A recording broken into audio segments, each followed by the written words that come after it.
The stars looked different from beyond Earth's moon. Commander Velthar stood in the observation deck of the hidden research station, watching the blue planet spin slowly in the darkness. For 3 years he had been watching, observing, recording everything about the strange species that lived on that world. The Viridians were good at watching. They had studied over 400 species across the galaxy. They had learned the languages of beings who communicated through light. They had mapped the social structures of creatures who lived in hive minds. They had documented the rise and fall of civilizations that humanity could not even imagine. But humans were different. Velthar found them fascinating and confusing at the same time. The research team had filled thousands of data files. They watched humans build cities and destroy them. They saw humans create beautiful art and terrible weapons. Humans fought wars over invisible lines on maps. Yet they also sent rescue teams across oceans to save strangers. They were violent and kind, logical and emotional, united and divided all at once. Velthar's second officer approached. Her skin had a slight purple tint, marking her as a senior researcher. "Commander, the Council has approved the next phase. Close observation?" Velthar asked. "Yes, we are authorized to collect specimens." Velthar felt something he rarely experienced: doubt. They are more unpredictable than other species. Perhaps we should observe longer. We have 3 years of data. The Council believes we understand them well enough. She handed him a data pad. 12 subjects. Different regions, different roles in their society. We take them, study them for 6 months, then return them with no memory of the experience. Standard procedure. Standard procedure. Velthar looked at the list of names. The Viridian language could not pronounce them correctly, so they had been translated into simple codes. Subject 1 was a military officer on their space station. Subject 2 was his second-in-command. Others included scientists, teachers, engineers, and workers from various fields. "When do we begin?" Velthar asked. "Tomorrow night. Earth time." Far below on the International Space Station, Captain Do-hyun was finishing his daily reports. The station had grown over the past decade. What started as a small research facility now had military sections, manufacturing areas, and living quarters for over 200 people. Earth's nations had finally agreed on something. Space needed to be protected. Protected from what nobody could say. But Do-hyun believed in being ready. His second-in-command, Lieutenant Hana, entered the command center. She looked tired. "Sir, those sensor readings are happening again." "The ghost signals?" "Yes, 3 times this week. Something passes through our detection grid, but when we focus on it, there's nothing there." Do-hyun frowned. The station's sensors were the most advanced technology Earth had. If they were malfunctioning, it was a serious problem. If they were not malfunctioning, that was a bigger problem. "Run a full diagnostic. If the equipment is fine, I want a report on my desk by morning." "Yes, sir." Hana hesitated. "What if it's not equipment failure?" "Then we will deal with it."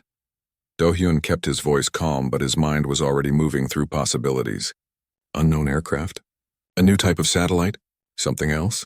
Down on Earth, Dr. Kyung-ho was working late in his lab. Papers covered every surface. Calculations filled 3 whiteboards. His colleague, Suman, had told him he was wasting time. The probability of intelligent alien life existing near Earth was incredibly small. The probability of them visiting was even smaller, but Kyung-ho could not shake the feeling that something was watching. The deep space probe that had gone silent last month, the strange radio signals that started and stopped with no pattern, the way some satellites seemed to glitch at the exact same time in different orbits. He was missing something. Some connection that would make all the pieces fit. In Seoul, Engineer Jinho was having dinner with his family when his phone buzzed. A message from work. They needed him to check on a power grid issue. He kissed his wife goodbye, promised his daughter he would be back in an hour, and drove to the facility. He never made it inside. In the Pacific Ocean, marine biologist Yuna was on the deck of a research vessel. The night was clear. Stars reflected on the calm water. She was studying deep-sea creatures, things that lived in darkness and pressure that would crush a human instantly, life that had adapted to impossible conditions. She wondered what other impossible things might exist in the universe. The last thing she saw was a bright light descending from the sky. Teacher Taewon was walking home from evening classes. Programmer Yuna was working late at her office. Dr. Sang-hoon was finishing his hospital shift. Across the globe, 12 humans went about their normal lives, unaware that they had been selected, chosen, marked for collection. The Viridian ships moved silently. Their technology was thousands of years ahead of Earth's. Cloaking fields made them invisible. Gravity manipulation let them move without sound. They could hover above a busy street and nobody would know they were there. The abductions took 17 minutes total. Advanced scanning beams locked onto each target.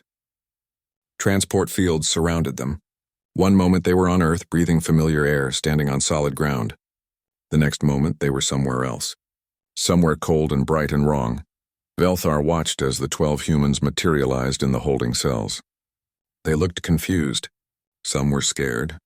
The military officer, Do-Yun, immediately scanned his surroundings, looking for exits and threats. The scientist, Kyung-ho, stared at the walls with wide eyes, his mind already trying to understand what had happened. "Sir, all specimens collected successfully," his assistant reported. "No complications. Earth authorities have not detected our presence. Begin the standard observation protocols. Make them comfortable. We want them calm for accurate study." The cells were designed to be pleasant. Soft beds, entertainment screens, food synthesizers programmed with Earth cuisine. The Viridians were not cruel. They simply did not see these humans as equals. They were subjects, specimens, interesting creatures to be documented and understood. But Velthar noticed something as he watched the monitors. The humans were not panicking like other species did. They were not trying to escape immediately. Instead, they were watching, learning. The military officer was testing the walls carefully. The engineer was studying the door mechanism. The teacher was observing the guard patterns they were adapting. "Curious," Velthar said softly. "Most species take days to adjust to captivity. These humans are already planning." "Planning what?" his assistant asked. Velthar did not answer. He was not sure he wanted to know. In his cell, Do-Yun pressed his hand against the energy field that served as a door. It felt solid but not quite real. He could see through it to a white corridor beyond. 2 aliens walked past. They looked humanoid but taller, with skin that seemed to shift colors slightly in the light. He had been in difficult situations before. Trapped in damaged spacecraft, surrounded by hostile forces during peacekeeping missions. Lost in unfamiliar territory, this was different. But he was still alive. His team was somewhere nearby. And where there was life, there was hope. Do-Yun smiled grimly. These aliens had made a mistake. They had taken soldiers, scientists, engineers, and teachers. They had taken people who solved problems for a living. People who did not give up. They had taken humans, and humans did not stay captured for long. Do-Yun woke to artificial light that never changed. No day or night cycle. No way to tell how much time had passed. The cell looked the same as when he had fallen asleep. White walls, white ceiling, white floor. A bed that adjusted to his body. A screen that showed Earth entertainment. Food that appeared in a small alcove, perfectly prepared. It was a comfortable prison. That made it worse somehow. A voice spoke from everywhere and nowhere. The translation was perfect with no accent. "Good morning, Subject 1. Please remain calm. You are not in danger. We are researchers from the Viridian Empire. You have been selected for a behavioral study. You will be returned home safely when our observations are complete." Do-Yun stood and faced the transparent wall. 2 guards stood in the corridor. They watched him with large eyes that held no malice. Just curiosity. "I am Captain Do-Hyun of Earth's Space Defense Force. I demand to speak with whoever commands this vessel."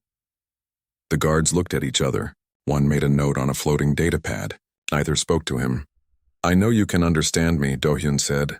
"I know you are recording this. Tell your commander that taking military personnel is an act of war." More notes on the data pad. Still no response. Do-Hyun realized the problem. They did not see him as a person making demands. They saw him as an animal making interesting noises. In the cell next to his, Lieutenant Hana was having similar thoughts. She had tried everything, shouting, reasoning, threatening, nothing worked. The aliens observed her reactions like scientists watching a rat in a maze. She pressed her hand against the wall between her cell and the one beside it. "Can anyone hear me?" Silence. Then faintly a tapping sound. 3 short, 3 long, 3 short. Morse code. SOS. Hana smiled. Someone else was thinking tactically. She tapped back. "Who?" The response came slowly. "Jinho, engineer." Hana, military. Others? 10 more. Spread out. Same corridor, so they were all here. 12 humans, all imprisoned, all being studied. Hana's mind raced. If they were together, they could organize. Military training taught you to never accept captivity. Always look for weakness. Always plan escape. She started tapping out messages to Jinho, who relayed them to the next cell. Slowly, over hours, they built a communication network. In his observation room, Velthar watched with fascination. The humans had discovered a way to communicate within 6 hours of captivity. They used vibrations through the walls, simple patterns that carried complex meaning. Should we stop them? His assistant asked. No, this is valuable data. We are observing how they adapt to isolation and confinement. Let them communicate. It changes nothing. The cells are escape-proof. Velthar pulled up files on the 12 subjects. The military ones, Do-hyun and Hana, were adapting fastest. They had training for this. But the others were also showing remarkable resilience. The engineer, Jinho, had already identified that the energy fields holding them used a specific frequency. He was tapping mathematical formulas to the others. The scientist Kyung-ho was documenting everything he saw, treating his own abduction as research. The teacher, Taewon, had a military background and was teaching the others basic tactical signals. Sir, I recommend we separate them. If they continue to organize, they might become difficult to manage. Velthar considered this. No, we want to observe their social behavior under stress. This is exactly what we hope to see. Humans forming group bonds even when physically separated. Fascinating. Days passed. The Viridians conducted their tests. They presented puzzles to solve. They showed images and measured reactions. They created scenarios to test decision-making, all non-invasive, all carefully designed to understand human psychology and capability. What they did not realize was that the humans were studying them back. Sang-hoon, the doctor, pretended to be sick. When the medical team came to examine him, he memorized everything. The layout of the medical bay, the tools they used, the way their biological scanners worked. He shared this information through the wall-tapping system. Yoon-ha, the programmer, watched the guards interact with their control panels. She could not see the screen clearly, but she could see their hand movements. Pattern recognition was her specialty. After 3 days, she had mapped out the basic interface structure. Yuna, the marine biologist, understood adaptation. She studied how the guards moved when they changed shifts, how they reacted to stimuli, like observing animal behavior. Find the patterns, predict the actions. Taewon, who had been a soldier before becoming a teacher, assessed everything as a tactical problem. Guard positions, response times, weak points in the routine. He tapped all of it to Do-hyun. On the 8th day, the Viridians made their first mistake.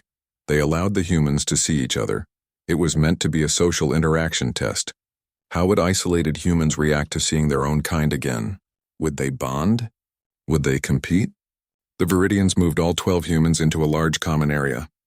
Food was provided. Entertainment was available. Guards watched from secure stations.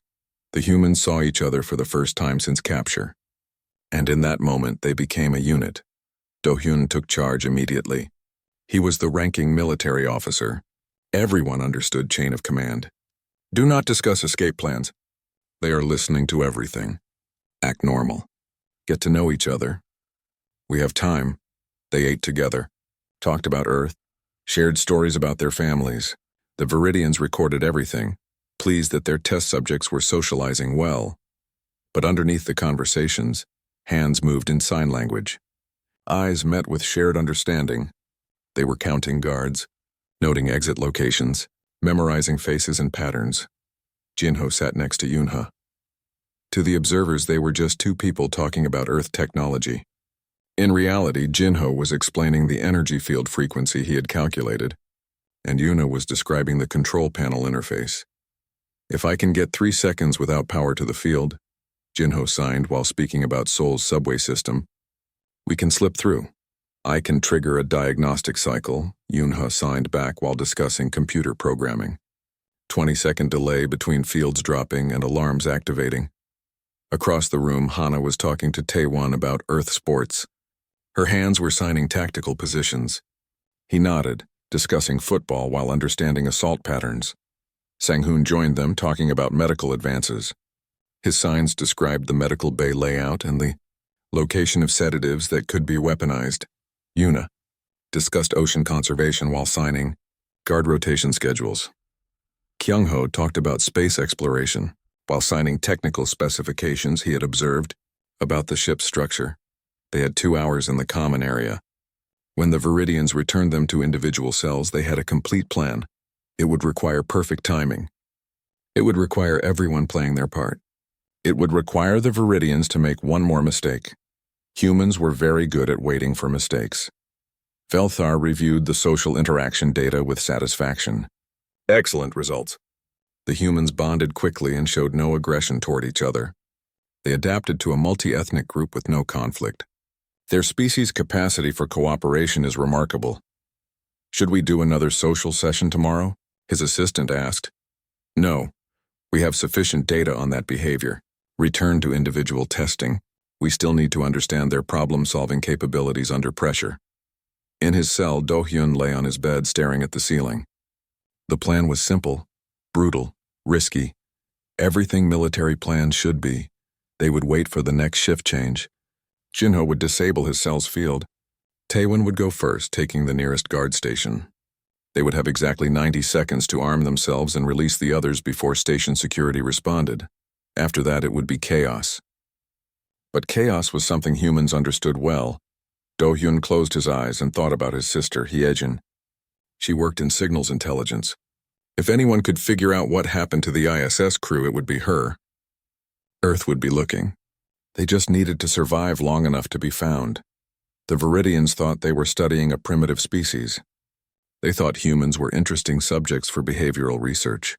They were about to learn what happens when you cage a predator. On Earth, Hyejin had not slept in 3 days.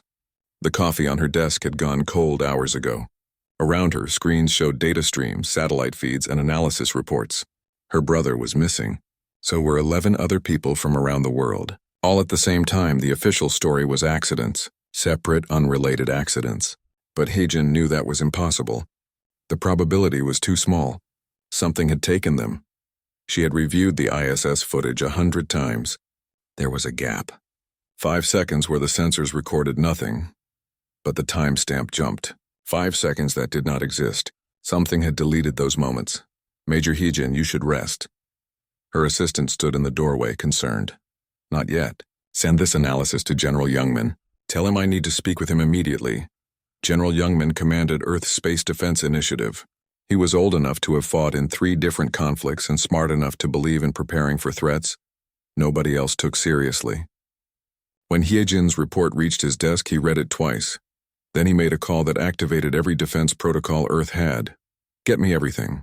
Every telescope, every satellite, every sensor array. If something is hiding near Earth, I want it found. 200 analysts went to work. They searched for anomalies. Heat signatures that did not match known objects. Gravity distortions. Radio interference. Anything that should not be there. It took 48 hours. Sir, we found something. The technician's voice was shaking. Beyond the moon. It's cloaked, but it's disrupting background radiation. Whatever it is, it's massive. Youngman looked at the data. The object was the size of a small city. It had been there the whole time, watching. Get me the president. Get me the Security Council. And someone find out if that thing is armed. Aboard the research vessel, Jinho was ready. It was hour 17 of the current day cycle. Shift change happened at hour 18. He had spent 2 weeks studying the energy field, using tools he made from parts of his bed frame and his food container. The guards had seen him working on art projects. They found human creativity interesting. They did not realize he had built a frequency disruptor. Taewon was in the cell nearest to the guard station. He had been exercising constantly, building strength. The guards found this normal. Humans needed physical activity. They did not realize he was preparing for combat. Yuna had memorized every detail of the control panel. She could see it in her mind. Button positions. Color codes. Sequence patterns. When the time came, she would have seconds to work. Sang-hoon had faked 3 more medical episodes. Each time he learned more about the medical bay, where the supplies were kept, which substances could incapacitate Viridians, how long the medical team took to respond. The others had their roles. Yuna would secure the corridor. Kyung-ho would access the ship's computer. Hana would coordinate the assault. Do-hyun would command. Hour 18 arrived. Jin-ho activated his device. The energy field flickered. For 3 seconds it was gone. He slipped through before it reformed. The guards saw him. They moved to respond, but they had never dealt with violent resistance. Their protocols assumed cooperation. Taewon hit the guard station 6 seconds later. He did not hesitate. He had been a soldier. He knew how to disable opponents quickly and efficiently. 2 guards went down before they could activate alarms. Yoonha reached the control panel. Her fingers flew across the interface. She had practiced the movements in her mind 1,000 times. Release cells. Lock down guard stations. Disable alarms for 90 seconds. That was all they had. The cells opened. 11 humans poured into the corridor. They moved like they had trained together for years, even though they had only met once. Do-hyun directed them with hand signals. Hana took the right corridor. Taewon took the left. The others spread out, securing positions. The Viridians finally understood that something was wrong. Alarms activated. Security teams mobilized. But they were scientists and researchers. They had protocols for escaped subjects. They had tranquilizer weapons. They had containment procedures. They did not have protocols for warfare. The humans hit them like a storm. 12 people who had spent their entire evolution learning how to fight. Who had ancestors that hunted with spears and conquered continents and turned every tool into a weapon. Who had 10,000 years of military strategy in their cultural memory. Sang-hoon had made improvised weapons from medical supplies. Not lethal, just incapacitating. The humans did not want to kill. They wanted to capture. Within 20 minutes, the humans controlled an entire deck. They had weapons. They had access codes from captured guards. They had hostages. Belthar stared at the security feeds in disbelief. This was impossible. Species understudy did not revolt. They did not organize military assaults. They certainly did not win. Sir, they have taken Deck 7. 12 guards are unconscious. 8 more are being held as prisoners. They have weapons. Send security teams. Seal the deck. We outnumber them 50 to 1. But the humans had chosen their position well. Deck 7 connected to the ship's main computer core, to the life support systems, to the engine controls. If the Viridians tried to force their way in, the humans could shut down critical systems. Velthar's communication system activated. A human face appeared on his screen. It was Do-hyun. Commander Velthar. We need to talk. Subject 1, you must surrender. You cannot escape this vessel. You cannot pilot it. Even if you could, you do not know where Earth is from here. This is meaningless, Do-hyun smiled. It was not a friendly expression. We do not need to escape. We just need to wait. Wait for what? For our fleet to arrive. Velthar felt something he rarely experienced. Fear. You are bluffing. Earth does not have interstellar capability. No. But you are not in interstellar space, are you? You are hiding near Earth's moon, and Earth just found you. On Earth, Youngman's fleet was assembling. Every nation had contributed. Retrofitted shuttles with weapons that should not work but did, because human engineers refused to accept limitations. Armed satellites repositioned to form a perimeter. Experimental weapons that had been in development for years, waiting for a threat. The threat had arrived. Hyejin established communication with the station using Viridian frequencies. She did not know if anyone would answer. She just transmitted continuously, hoping. Then her brother's voice came through. Hyejin, is that you? She almost broke, almost let the tears come. But she was a soldier like him. Do-hyun, status? We have control of 1 deck. 12 humans all alive. We are in a standoff with the aliens. How did you find us? We found their station. General Youngman has assembled a fleet. We are preparing to engage. Negative. Hold position. We are negotiating from strength here. Give me time to resolve this without bloodshed. Youngman took the communication. Captain, you are surrounded by hostile aliens on their vessel. We need to extract you. General, with respect, we are not the ones surrounded. They are.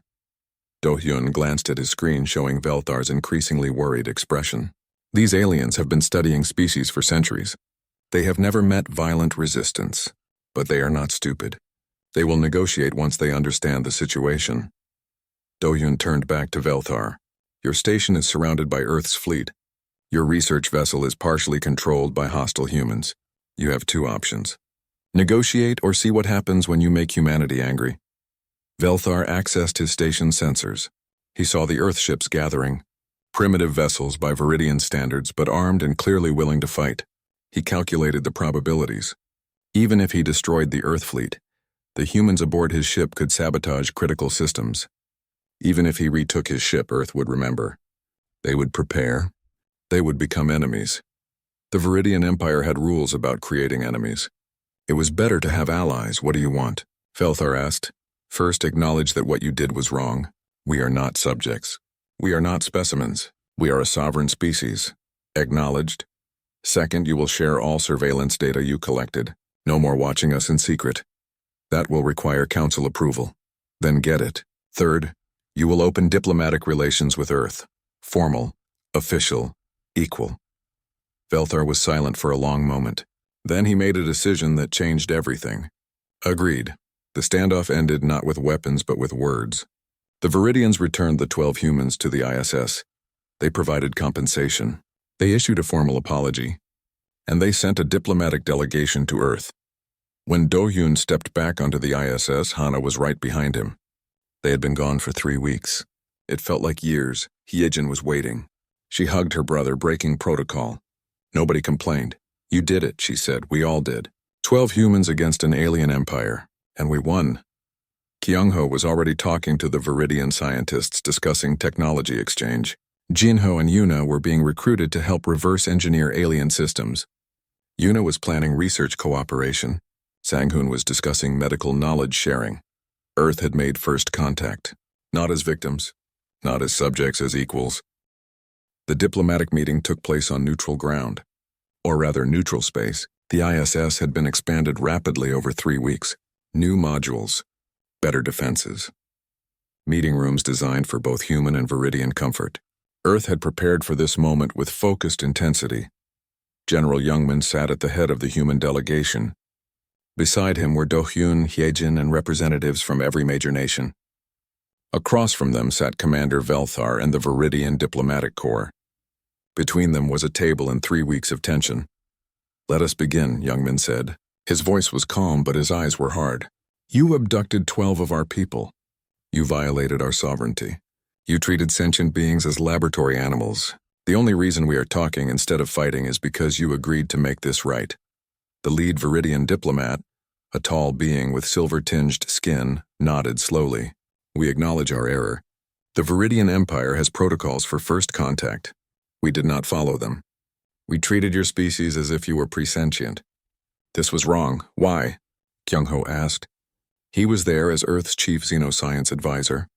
Why did you think we were not intelligent enough for proper contact? You are divided, the diplomat said. Hundreds of governments, thousands of cultures, constant conflicts. Most species we encounter have unified before achieving space travel. You have not. We misunderstood what this meant. You thought division meant we were primitive, Hana said. Yes, we were wrong. Your division is not weakness. It is complexity. Diversity. It makes you unpredictable, dangerous. Youngmin leaned forward. Dangerous. That is an interesting word choice. The Viridian diplomat did not flinch. Honesty serves us better than diplomacy. Yes, dangerous. You adapted to captivity in hours. You organized an escape in weeks. You turned our research vessel into your stronghold. You did what no other studied species has ever done. You fought back successfully. And that scares you, Do-hyun said. It concerns us. The Viridian Empire has existed for 12,000 years. We have seen species rise and fall. We have encountered beings of great intelligence and great violence. We have learned that the most dangerous species are those who combine both. Hyejin spoke up. You said other species resisted capture. What happened to them? Silence filled the room. The Viridian diplomat exchanged glances with Velthar. Tell them, Velthar said quietly. They have earned the truth. 3 species in our history resisted study violently. All 3 were deemed too dangerous to contact. They were quarantined on their homeworlds. Biological agents were released. Non-lethal. But they caused mass infertility. Within 2 generations, those species ceased to exist. The humans sat in stunned silence. You committed genocide, Youngman said, his voice low and deadly. 3 times. The council called it protective containment. Those species showed patterns of extreme aggression. They would have threatened the stability of the galactic community. And you plan to do this to us? No. The diplomat's voice was firm. Your situation is different. You did not just resist. You negotiated. You showed restraint. You could have killed our personnel. You did not. You demanded recognition, not revenge. This is why we are here. You proved you can be reasoned with. Jinho stood up, his chair scraping loudly. That is not good enough. You came to our world. You took our people. You held the power to exterminate us. And now you want us to be grateful that you decided not to. The Viridian diplomat did not respond immediately. Finally, she spoke. You are right to be angry. What we offer is not absolution. It is a chance. A chance for both our species to learn from this, to build something better. What do you want from us? Youngmin asked. The Viridian Empire is vast but stagnant. We have peace, but it is the peace of beings who have forgotten how to challenge themselves. You are violent, chaotic, unpredictable, but you are also innovative, creative. You have achieved in centuries what took us millennia. We want to learn from you. And in return, we offer our knowledge. Technology transfer, Yuna said. Her eyes lit up despite the tension. You want a partnership? Yes, but more than that. We want Earth to join the galactic community as an independent member, not as a subject, not as a primitive species to be guided, as equals. Equals who you nearly exterminated, Sang-hoon said bitterly. Yes, the diplomat said simply.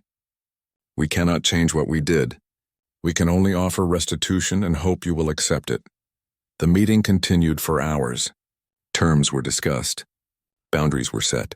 Earth demanded full access to Viridian surveillance data. They demanded technology sharing. They demanded formal recognition of human sovereignty. They demanded a treaty that would prevent any species from treating humanity as subjects ever again. The Viridians agreed to all of it. But Kyung-ho had been thinking. You said 3 species resisted. What made us different, really? Velthar answered this time. You organized. The other species fought individually, each subject trying to escape alone. You communicated. You planned. You worked together despite being strangers from different cultures. This is unusual. Most species prioritize themselves over their group. You prioritize the group. We are human, Do-hyun said. We fight each other constantly. But when something threatens all of us, we remember that we are the same species. We unite. This is your strength, Velthar said. And your danger. A species that can unite against external threats while maintaining internal diversity is unpredictable, resilient, adaptable. You are scared of what we might become, Yijin said. Yes, but we also see what you could contribute. Your species is young, raw. You have not been shaped by galactic politics and ancient traditions. You bring fresh perspectives, new ideas. The Viridian Empire needs this. The entire galactic community needs this. What is the galactic community? Yuna asked. 237 species, united under a council that maintains peace and facilitates trade. Some are members of the Viridian Empire. Others are independent. All recognize certain universal laws. And these laws prevented you from just destroying Earth when we resisted? Taewon asked. No, those laws failed. What prevented us was pragmatism. You had already proven dangerous. Trying to exterminate you might fail. You might escape. You might develop faster than light travel and spread beyond your solar system. You might hold a grudge. It is better to have you as allies. So we are allies because you are afraid of us, Youngmin said. Partly, but also because we respect you. You earned that respect. Not many species do. The treaty took 2 weeks to finalize. It was comprehensive. Earth would receive technology packages. Faster than light communication, advanced power generation, medical knowledge. In return, Earth would share its own innovations. Human engineering principles, cultural diversity models, military strategy. That last part had caused debate. Why would the Viridians want human military knowledge? Because you are good at it, Velthar explained. Better than any species we have encountered. You have spent your entire existence perfecting warfare. We have spent ours avoiding it. If conflicts arise in the galaxy, we would benefit from understanding your perspective. You want us to teach you how to fight, Hana said. We want to learn from those who understand conflict. Yes. When the treaty was signed, Earth celebrated. First contact had happened. Humanity had joined the galactic community, not as victims, not as primitives, as partners. But in the halls of the ISS, the 12 humans who had been abducted gathered privately. They had scars from their experience, physical and mental. They had been treated like animals. They had fought back. They had won. Do you trust them? Yuna asked. No, Do-hyun said, but I respect them. They admitted their mistakes. They offered fair terms. They recognized us as equals. They only did that because we forced them, Jinho pointed out. True. But that is how respect works sometimes. You have to earn it, demand it, fight for it. Kyungho was reading through the technology data the Viridians had provided. This changes everything. With this knowledge, we can expand beyond our solar system within a decade. We can cure diseases. We can solve our energy crisis. We can also build better weapons, Taewon said quietly. If we need them. Will we need them? Yuna asked. Everyone looked at Do-hyun. He had led them through captivity. He had negotiated their freedom. He had earned the right to answer. I do not know. The Viridians seem honest, but they also admitted to committing genocide 3 times. The galaxy is bigger than we imagined. There are hundreds of species out there. Some will be friendly, some will not. We need to be ready. Ready for what? Sang-hoon asked. For anything. We are the new species in the galactic community. Everyone will be watching us, testing us. We need to prove that we belong, that we are strong enough to stand on our own. Yejin joined them, bringing news from Earth. The Council has approved the formation of Earth's first interstellar fleet. They want you to lead it, Do-hyun. Me? You stood up to an empire. You won. People trust you. Will you accept? Do-hyun looked at his fellow captives. They had become more than survivors. They had become symbols, proof that humanity could face the unknown and prevail. Yes, he said. On one condition. All of us get positions in the fleet. We started this together. We continue together, they agreed. All 12 humans who had been studied, who had fought back, who had changed humanity's future. Earth had joined the stars, and the galaxy would never be the same. 5 years after first contact, the galaxy looked different. Earth had built 37 starships, vessels that combined human engineering with Viridian technology. They were not the biggest ships in space. They were not the most advanced, but they worked in ways that made other species nervous. Human ships carried weapons other species considered primitive, kinetic projectiles, nuclear missiles, chemical explosives, things that should not work in modern space combat, but humans made them work through sheer stubbornness and creative thinking. More importantly, human ships carried human crews, and humans had a reputation now. Admiral Do-hyun stood on the bridge of the Earth vessel Indomitable. His crew was mixed. Humans, Viridians, and 3 other species who had requested to serve aboard human ships. They wanted to learn how humans operated, how they thought, how they solved problems that seemed impossible. Admiral, we are approaching the Viridian diplomatic station, his communications officer reported. It was Yoon-ha, who had gone from programmer to one of Earth's best communications specialists. Thank you. Helm, bring us into standard orbit. The helm officer was a young Viridian named Telak. He had specifically requested to serve under human command. He found their approach to navigation fascinating. Humans planned for things going wrong. They had backup plans for backup plans. Most species optimized for efficiency. Humans optimized for survival. Hana, now captain of the escort vessel Guardian, appeared on the view screen. Do-hyun, security reports all clear. No hostile contacts in the region? Good. Let us hope this stays peaceful. They were here for a council meeting. The galactic community had called it specifically to address the human question. 5 years of Earth's presence had changed the political landscape. Some species welcomed humans. Others were concerned. A few were openly hostile. Do-hyun, Hana, Kyungho, and General Youngmin would represent Earth. The other former captives had spread across the fleet. Jinho was chief engineer on the newest Earth vessel. Yuna led the Xenobiology Research Division. Taewon commanded the Marine Training Program. Sang-hoon ran the Medical Corps. Each had taken their experience and turned it into purpose. The council chamber was massive. Representatives from 237 species filled the tiered seating. At the center, the Viridian Diplomatic Corps held the senior positions. They had been the dominant political force for millennia, but things were changing.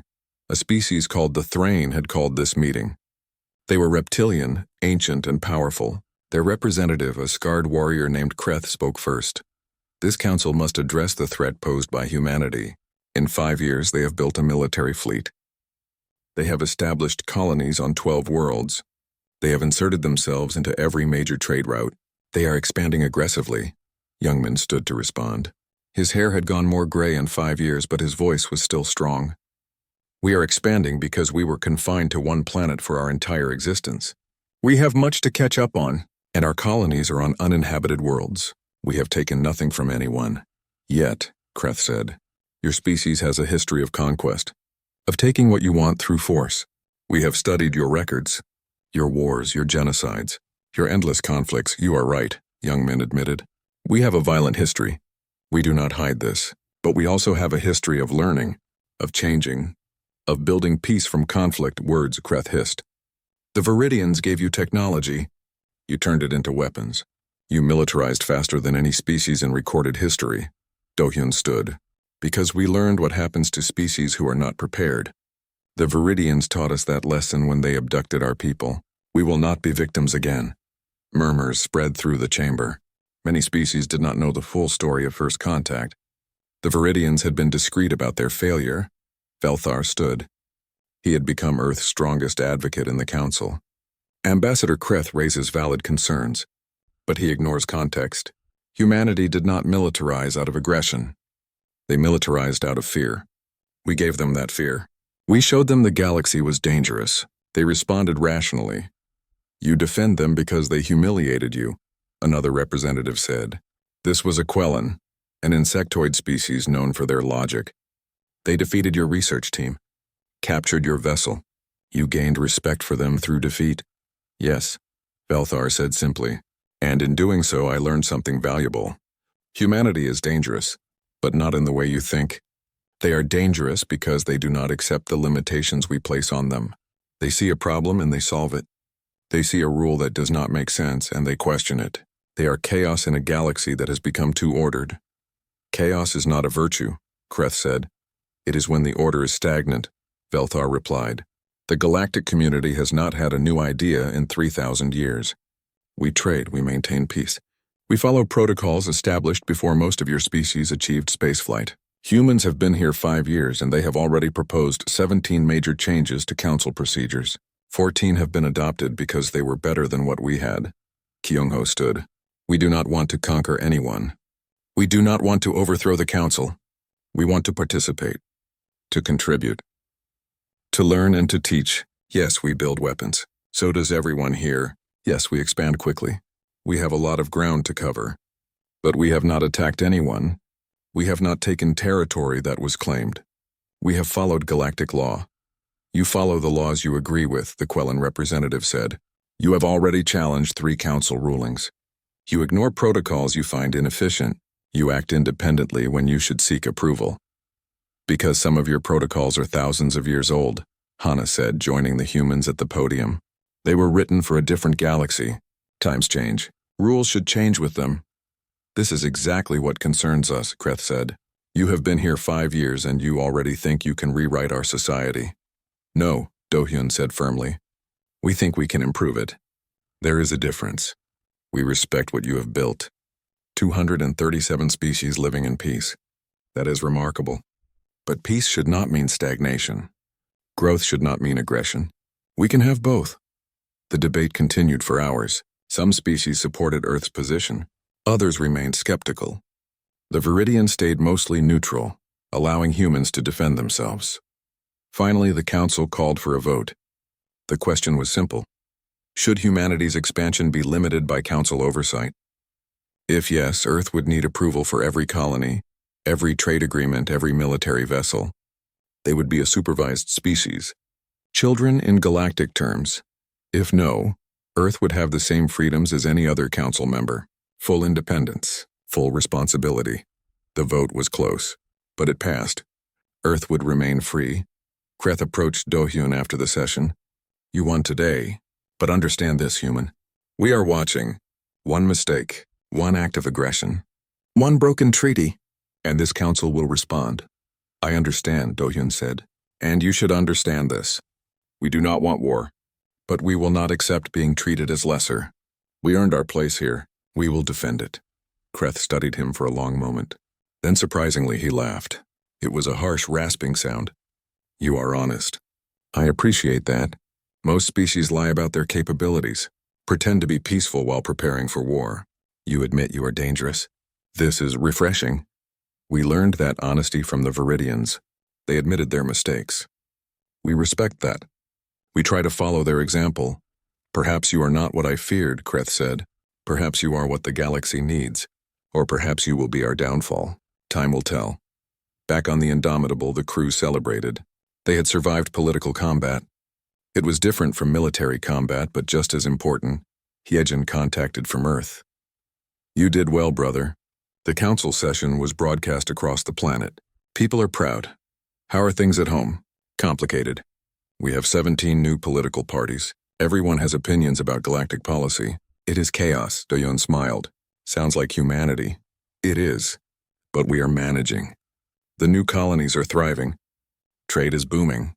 The technology exchange with the Viridians has solved our energy crisis. Life is good. And the others? Our fellow survivors? All doing well. Jinho and Yuna got married. Yuna discovered a new sentient species on a water world. Taewin's training program is the most requested in the fleet. Sang-hoon saved 3 Viridian lives last month and got a medal. We all found our place.